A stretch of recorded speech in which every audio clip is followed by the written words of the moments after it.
that report from Leslie Ashmore. 27 minutes past 4 now on Drive. Now, the actor James Nesbitt says that his hair transplant is behind an increased number of lead roles in recent years. He was back on our screens, of course, last year in Cold Feet. Before that, had starring roles in The Missing, The Secret and Monroe.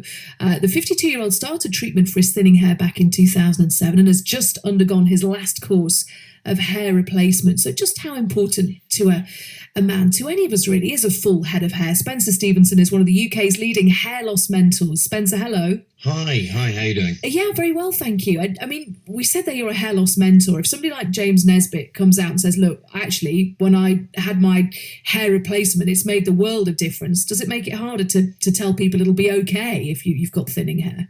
Well, I think if you're experiencing thinning hair, it's a very difficult concept to comprehend until you've actually started to lose your hair, and it is devastating. It isolates you. It really affects your self-esteem and your confidence and your self-worth.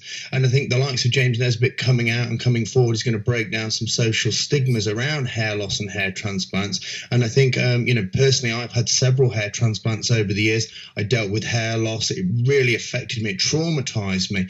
And my hair transplants have enabled me to have a complete new lease of life, very confident, and I think they're a very kind of popular procedure now, which are transforming people's lives. Yeah.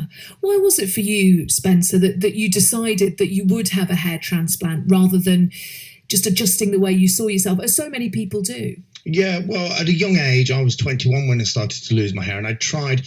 Unfortunately for me, it really affected me. I mean, hair loss is a cancer of the spirit. It's a hidden epidemic, and a lot of people, I have all power to them that can deal with the hair loss and chalk it up and shave their heads down. For me personally, it was something that I wanted to change, and I didn't want to experience hair loss. I think if no one would want to lose their hair. Everybody would rather prefer to have a full head of hair, in my opinion. And I run a popular website that deals with people daily that are affected by hair loss. So until you've experienced it, it's very easy, and the throwaway comments of people losing their hair.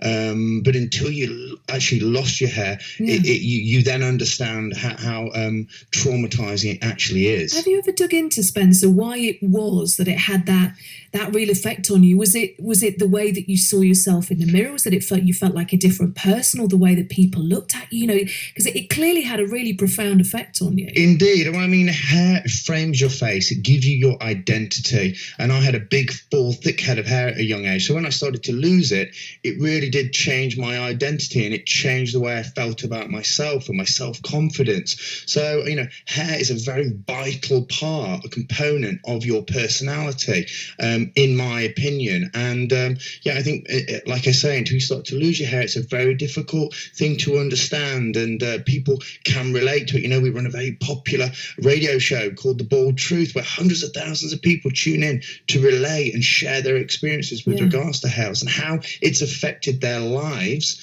and their confidence. There are some texts coming in, Spencer, that are saying, look, it's in the grand scheme of things, hair loss isn't one of the bigger things to worry about. I agree, it isn't. In the big scheme of things, it isn't.